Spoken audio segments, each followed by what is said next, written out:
When I'm loved and cared for, I do better at work, says the Harvard Business Review. Magnanimity, the spirit of striving for greatness by bringing out the greatness in other people. Let's see what my guest today has to say about the champion mindset. Hello and welcome to the Practical Leadership Podcast. I am your host, Paul Morton, and we are talking about leadership, management, and the various lives that surround it. It's my joy, delight, and privilege to bring into my studio some of the smartest, wisest people I've been able to find for your delectation and enjoyment. And I hope that you do get a lot out of the conversations that we have here. When you realize that your management team has grown too fast, or you've inherited a new team, and the fastest, best lever you have for growth and improvement is attached firmly to those managers, get in touch. I help you run management, coaching, and training programs that'll make a big difference really quickly. You can find me at the Practical Leadership Academy website and on all the usual social channels.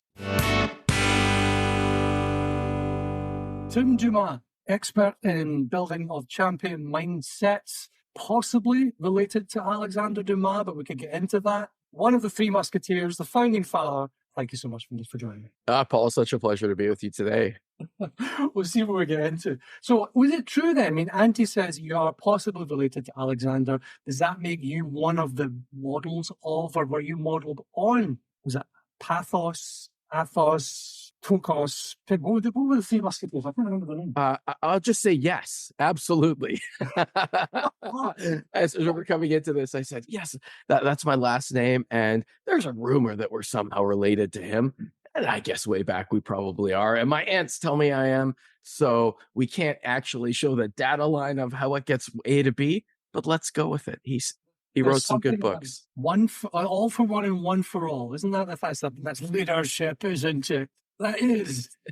It is. Oh, if everything goes well, it's your fault. If everything goes badly, it's my fault. That's the way it should be. It's really what a coach is, right? I'll take it on my shoulders and I'll deflect the grace when we win, and I'll take it on my shoulders when we lose. That's the best one. The best ones is that. How did you then first become the people manager? What ended up happening to you? Well, I think I really fell into it. I started managing people in the family business, and I realized quite quickly that I didn't know what I was doing. And this is someone who I'd read leadership books. I knew what leadership was. I was a leader, a captain on many teams throughout high school and university. But I realized pretty quickly I didn't know what it was. So I went to managing this this restaurant in my 20s, and I thought I would be a great leader. And I walked in to that first meeting with all these people, and I sat in the room, and I was going to address them, and I was going to bedazzle them with this speech on leadership.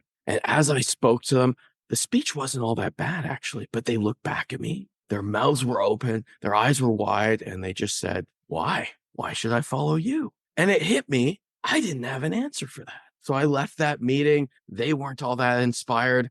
I was down in the dumps. I figured out I needed to understand what leadership was. So I went on a mission, and it took me a little bit more than a decade to figure out what the definition of leadership was. I went to all the gurus.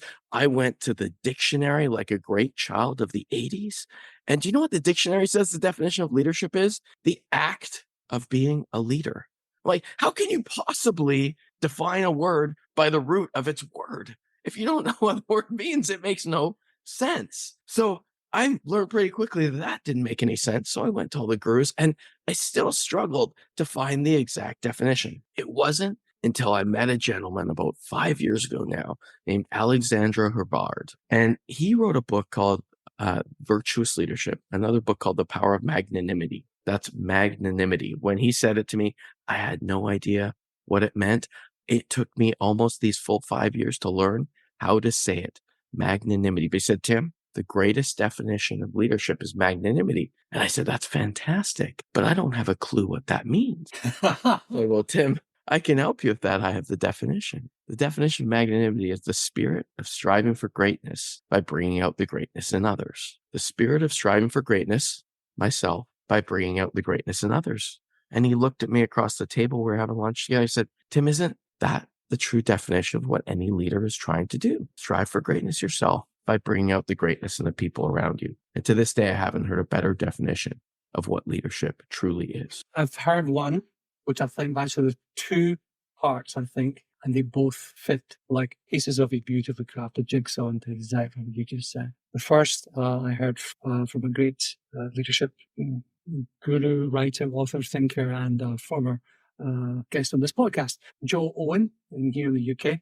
And he said, and I think he's quoting somebody else, he said, it's the act of getting people to a destination they would not otherwise achieve on their own. And then the one that I think sums it all up is I love the Greek word, is agape. Agape is one of the four loves. You have filial love, brotherly love, philia, phalia, the family love. You have storge, eros, and you have agape. Agape is this selfless act, the willing of good for others. So the willing of good for others, the magnanimity, the spirit of striving for greatness for other people, the greatness of others, by bringing out the greatness of others. That's superb. So, Sammy, I'm so happy that you brought up the four loves too, because another friend of mine, Steve Farber, wrote the book called Love is Just Damn Good Business. Love is just damn good business. And in the book, he talks about trying to bring the word love back to the workplace. Now, I'm sure it's similar for you. Your experiences are the same. When you utter that word love in the workplace, all of a sudden, well, number one, fluffy nonsense. Number two, you're probably getting a call from HR and getting fired. That's it. Saying, hey, Paul told me he loves me. Now, I don't know. I might not know anything about anything, but I read the Harvard Business Review study. It said when people feel loved and cared for at work, they do better work. Now, I don't know if that comes as a shock to you, but I've asked many people if that comes as a shock to them. And they're like, no, that's not surprising. If I feel loved and cared for at work, I am going to do better work. I said, fantastic. Why then is it a dirty word in the workplace? And I know I understand. It's because we in the English language do not understand what the word love means. We think it means, as you mentioned in the four loves, eros or erotic love. That is absolutely not what we're talking about as it relates to the workplace. We're talking about philia, love, great love between a brother, sister, cousin, great friends, and then ultimately agape love. Imagine if in your workplace, people had your back no matter what. And they had that agape love. We are going to build you up. When you fall, I'm going to build you up because I know one day I'm going to fall and you're going to be right there to pick me up. Imagine if our workplaces actually utilize that word love. I've only been in a few, but there's been a few that first described it because I'm not saying go into your workplace tomorrow and start professing your love to everybody. They will not understand. And you will get a call from HR and you may not have a job tomorrow. However, if your organization starts to operationalize it, understand what that means and put that out to the greater team, that's when the magic will happen. Without question. I think it's where, one of the great things about friends, the philia, is when you screw up, not if, but when you screw up, you make a fool of yourself. They don't think you've done a permanent job. That's it. And when you fall over, not if you fall over, but when you fall over and your head hits the dirt, you need to pick yourself up. Somebody's there to give you a hand. It's the old story of the guy falls in the well and the priest walks past and he says, "Priest, Father, help me." Guy writes a prayer, throws it down the well and he goes, "Okay, what's that for?" Doctor runs past. He says, Doctor, I'm down this well. Help me." Doctor looks down the well, writes him a prescription, throws it down the well. And finally he sees his best friend walking past. He says, "Charlie, get a ladder, get a rope, get me out of this well." And Charlie jumps in the well with him. And Charlie says, "Right." And you look at Charlie and he says, "What are you doing down here?" He says, "Don't worry, I've been here before. I know the way out."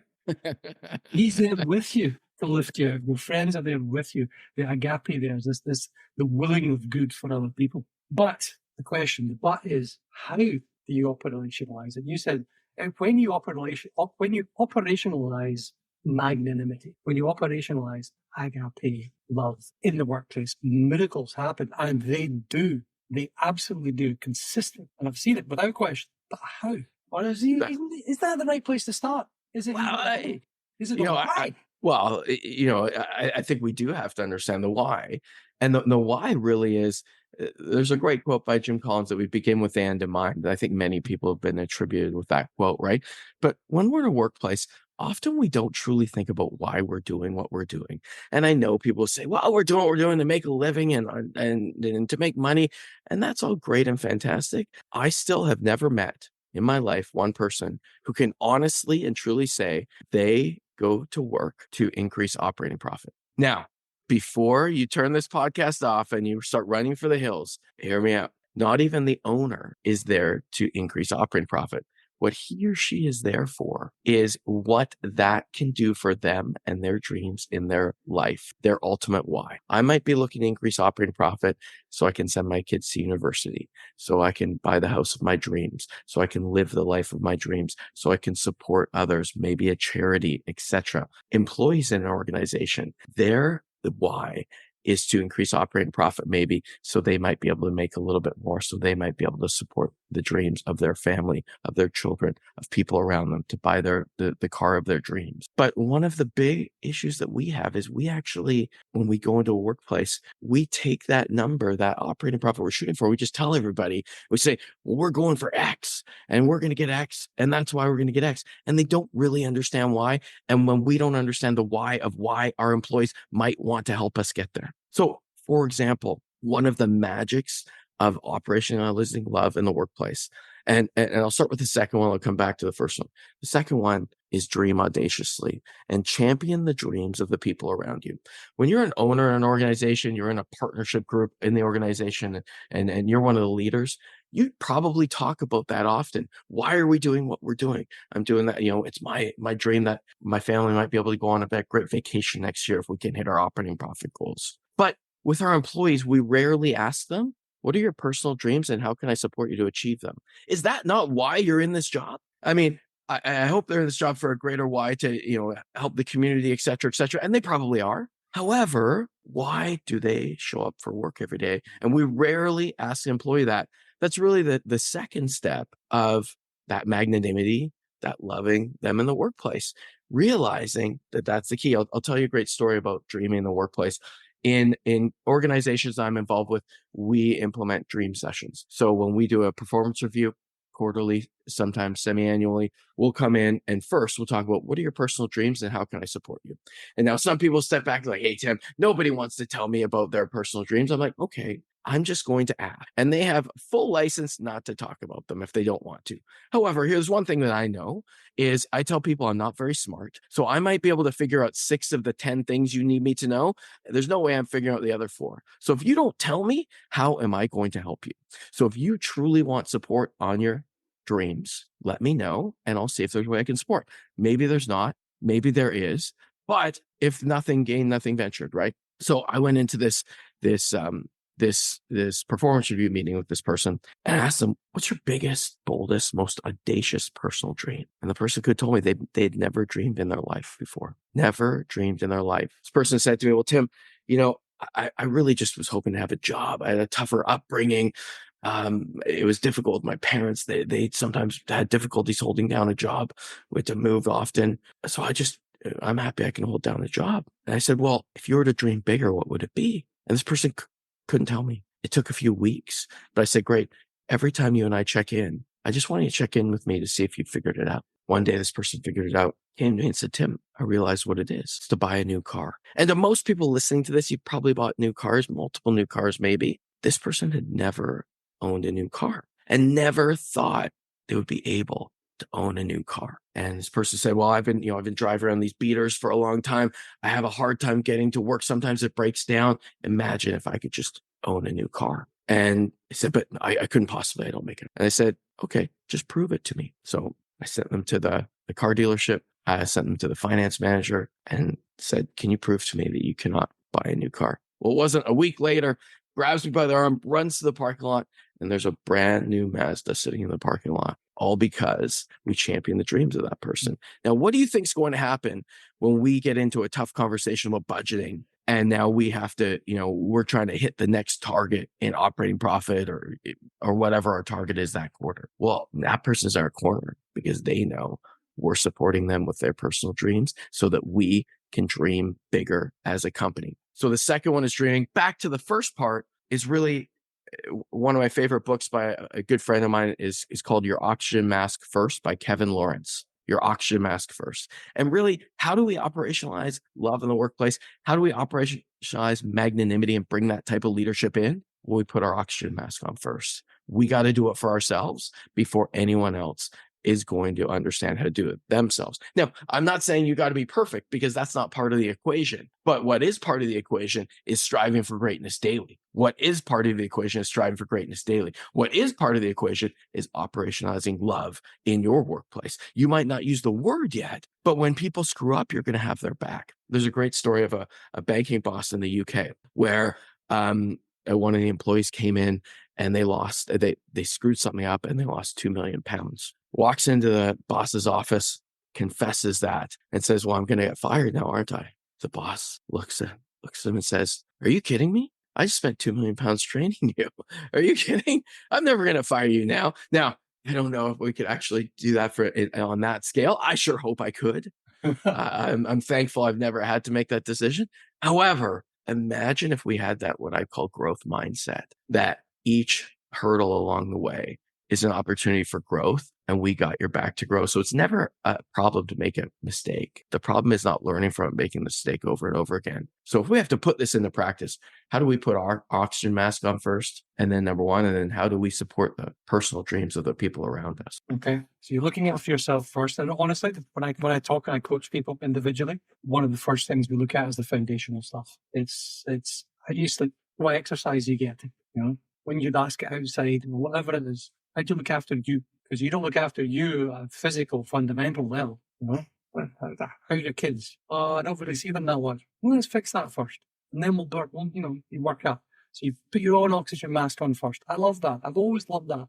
That when you hear that, we just come back from a little holiday. This isn't my natural colour. I normally rust, a little tan, right? I'm a Scotsman, you see. I go from the grey to pink to lobster. And you hear that in the airplane and say, put your own oxygen mask on first. And I'm sitting next to my son. I'm thinking, I'm not doing that. I'm going to look at, actually, you know what? Yes. Okay. Get it. Dream audaciously. Champion the dreams of others. Next. So those are the two real table stakes. And we started talking about mindset now. So if we're going to bring in this mindset of leadership in the workplace, of championing the dreams of others in the workplace, there's 4 ways that we can do it. Table stakes are, number 1, putting our oxygen mask on first. Number 2, dreaming audaciously and championing the dreams of the people around us. And once we've set up those table stakes, there's 4 ways we do it. And we've already alluded to some of them, but they're these. They're number 1, win the day. And that alludes to a lot of your oxygen mask on first. And we'll talk about that in a minute. Number 2, the 100-0 principle. Be 100% responsible, make 0% excuses for everything that happens to you always. 100-0. Number 3 is neutral thinking. I'll define that in a moment. And number 4 is sometimes you win and sometimes you learn, knowing that every stumbling block is an opportunity to learn. And if you put those into an acronym, it actually spells WINS, W-I-N-S. And I know the I is actually the 1 for the 100-0. But win the day, W. 100-0 is the I. N is neutral thinking.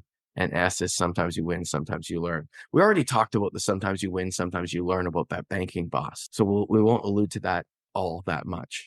We go back to win the day. That's really what your oxygen mask on first is. Do you know that when I speak to organizations, I ask people, I said, can you tell me if your organization has a mission statement or a purpose statement or vision statement and values? 95% of the hands go up. Absolutely. Yeah, we certainly do. Whether they know it and live it, something different, but almost everyone has it, almost every company. And I say, fantastic. How many of you personally have a personal purpose statement, mission statement, and personal values? 95% of the hands go down. And I said, this is actually fantastic. Can you just go back to your boss at work and tell them the way you live your life is that work is way more important than your personal life? They'll be thrilled. Well, maybe if they're a great magnanimous leader, maybe not. But that's a bit of the joke. There are many people in life that live rudderless. So really what Win the Day is about is ask yourself, what was the first thing I did this morning? And did that set me up for success today? Whatever that thing was, whether it's exercise or meditation or prayer or stretching or having a good breakfast, whatever those things were, did that start to set you up for success? Because here's the one thing I know is that it's almost impossible to be the same tomorrow as I was today, the same today as I was yesterday. The fine line of being the same is so fine. I know I'm either going to get better or I'm going to get worse. And if I don't intentionally do things to make myself get better, the opportunity to get better is more like winning the lottery. I might just get lucky. And I don't know about you, I don't know too many people that have won the lottery. So if you're not doing that, you're just getting lucky. So what are the purposeful things you're doing today to live your purpose and live your priority? That's win the day. Number two, the 100-0 principle. 100% responsibility and 0% excuses. I think many people have heard something like this before. They might not have heard it stated this way. And I heard it first from Dr. John Izzo, who's written multiple books, which include this this topic. Really, when we go into workplaces and we bring in the 100-0 principle, imagine what happens. Because normally what happens is we go into a work, let's say it's their weekly meeting, like the economy's bad, the people down the street are selling it for cheaper than us. There's so many excuses and reasons why we're not doing well. Someone else is out sick. When we just throw that out and we say, I'm not devoid of hearing what's happening, but I'm only interested in it as it relates to what we're going to do to make it better tomorrow. So people joke with me. They're like, Tim, you're the person that cares the least, that cares the most. And I know that doesn't make sense, but when I walk into these meetings, people make excuses. I just simply say, I don't care. If you didn't hit your targets last month, I don't care. What I care about is what you're going to do to achieve them tomorrow. And I don't know what the exact right answer is because there's multiple potential right answers. What I care about is that we're using the data to understand what to do tomorrow to get to our ultimate goal. And that leads to neutral thinking, which is simply the Stockdale paradox. Many people know the Stockdale paradox. The Stockdale paradox simply states, understanding the brutal facts and the brutal reality of where you are today with unwavering faith that you will achieve your success tomorrow being sometime in the future. And when you understand that, you do the things that you need to do today to succeed in the long term. I'm not going to worry about the past. I'm going to understand the brutal facts of the past. I'm going to do today what I need to do with unwavering faith that I will get to my version of success in the future. And in a nutshell, in a minute or less, that's how to describe neutral thinking. So win the day, 100-0, neutral thinking.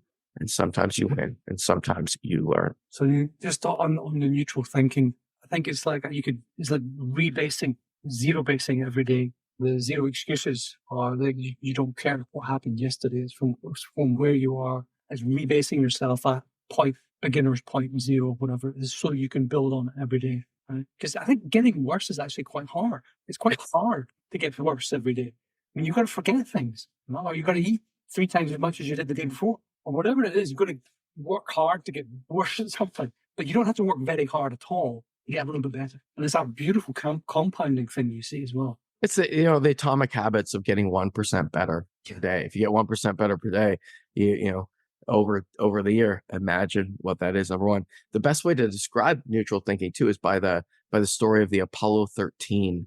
Everyone knows seen that movie Apollo 13, where they take the rocket and they're going up to the moon and they lose all their power and they can't get back. Basically, what they did on Apollo 13, they have no power, their engine's not working. They basically have like bubble gum, a little bit of tape, and a shoestring, and they got to get back to Earth. So there's 3 ways they can think there. They can think negatively. We're all going to die. Why should we try? Which probably is the most logical, but doesn't really help anybody. Number 2, you could think hyper positively and say, hey, back at NASA, we have the smartest people in the world. Don't worry, they'll get us back. Well, let's sit back and those smart people will get us back. Also, somewhat logical, but they didn't do that. What they thought was neutrally. They just said to themselves, we need to get back home. We have no power, no engines. Here's what we have. What do we need to do day after day after day to see if there's any way we can find to get home? And really, that's the best story of neutral thinking. Fix the problem in front of you, one at a time, one at a day, one keep. I think it was Churchill's beautiful, two lovely lines from him, probably misattributed all the way because he's so badly quoted, but he's a wonderful guy, wonderful thinker. And it was, when you're going through hell, keep going. And KBO, which stands for, if you'll excuse me, keep buggering on. That's it. Keep buggering on, one day at a time, one foot in front of the other. Neutral thinking. I do like that. So this then is the operationalization of, you're having trouble saying magnanimity. I'm having trouble saying operationalization. The operationalization of magnanimity, the spirit of striving for greatness by bringing out the greatness in others, the concept of agape, selfless love, the wishing for good in others. You operationalize it by having your table stakes in place, putting on your own oxygen mask first, looking after yourself, dreaming audaciously, because there's no point in having mediocre average goals, winning the day, having a personal mission statement, personal value statement, intentionally doing things right to get better, taking 100% responsibility for your own actions and putting up zero excuses, neutral thinking, and accepting that sometimes you win, sometimes you lose. Okay. This is a fairly comprehensive plan for a positive, active, well-lived life, is it not? It's not just business. Is business really not a microcosm of life, right? What we need to do in business, the little steps to get better. We just talked about it. What are the little things we can do to get better each day? I really don't see business and life as a waffle, the breakfast, the waffle, right? Where it's all there's different compartments. It's really like a bowl of spaghetti where it's all intermixed, right? When I'm doing well at home, I'm usually doing a bit better at business, right? When I'm doing poorly at home and there's some difficulties happening, I struggle to make that to take that out of my head in business. The old theory of people walking in the door and saying, leave all your problems at the door, that's a really nice thing to say. I have not seen it operationalized all that well. Some people can do it better than others, but if we really have a difficulty in our personal life, can we not bring that to work? And generally the answer is no, we do bring that. So what workplaces, the leadership in workplaces is, how can we create great people? It's now widely known that the number one asset in an organization is its people. And we know in the data that if we have 90% or more great people, great things are going to happen most of the time. So when we actually invest, and not necessarily money, a little bit money, but a lot of time, energy, effort, and mostly care into those people, that's really when the magic starts to happen. And it is the simple things. It is the simple things. I think it's the basics are magic to me. The simple acts, the simple tasks, the simple skills done very well, I think, turn the managers, the leaders around you into this great big lever you have for growth. That if you pull it in the right way, magical things happen. Is there, amongst all of the different titles and books and things that you've mentioned over this conversation, is there one perhaps that you recommend or gift more than any other? That's a great question. Some of those that I mentioned today, your auction mass first is one that I gift very often. The other one about the power of magnanimity is one I gift often, because it's really a word that people don't know or understand. So really understanding that is helpful. In the business world, really the business book of building like this really comes down to Jim Collins' Good to Great. Wow. And Scaling Up by Vern Harnish. And so those are really the operationalizing of the nuts and bolts of business. And the others are really how to build that into your personal life and your business, the power of magnanimity and your auction mass first. And, the other book that I mentioned that's really impactful is Steve Farber's Love is Just Damn Good Business. Because at the time when I read it, I just hadn't heard love in the business world all that much. So it's actually, it hits you like a ton of bricks that this is actually what's expected of me. I'm expected to love the people I work with. And, my wife jokes sometimes that she's like, hey, my vow said I need to love you, not like you all the time. And so that's when she's, not as happy with me. But isn't it the same thing in the workplace? Someone says, well, I don't really like that person. I'm like, well, I don't really care. You can still love them. Love is an action. It's not a feeling. So really understanding that. And now I think about all the people that I've worked with in the workplace that, let's say, we're not so alike, but when I ask them about their dreams, I put any judgment aside and I say, what are your dreams? They're not the same as mine. Because if people come into an organization and say, this is the way to live life and this is the way to run an organization, number one, it just doesn't work. Right. I call it the 6 kids syndrome. My wife and I have 6 kids and we have a great life together. Very, very happy. But if I were to come to you, Paul, and say, well, the way to be happy, Paul, is to just have 6 kids. People laugh all the time. It's completely ridiculous. Yes. Yet every day we come in and tell people, you know what, if you want to live a great life, you should do what I do. Well, all we really come in when we ask people to dream audaciously is say, I'm coming in with no preconceived notions and no judgment. What do you want to be known for in your life 25 years from now? What do you want to have achieved? And what is it? What's that thing for you, which is different for every person that's ever walked the planet? And that starts to stir the magic sauce of great mindsets and great cultures. One last question before we wrap up. I gave you 10,000 billboards, and you could write on those billboards one thing. What would it be? I've been asked a lot of questions in podcasts, Paul. This is the first time I've been asked this. You know what it'd be? It would be champion the dreams of the people around you. And on that, Tim Dumas, thank you very much indeed for your So grateful, Paul. Thank you. And that's a wrap. I hope you enjoyed the show. Thank you for joining me. If there's ever anything I can do to help you on your journey, then do please reach out. You can find me on LinkedIn and all the usual sources. Do please subscribe, leave me your 5-star review, and most importantly, get in touch with your comments and feedback. It's really how I grow, and that's what I'm doing this for. Thanks again.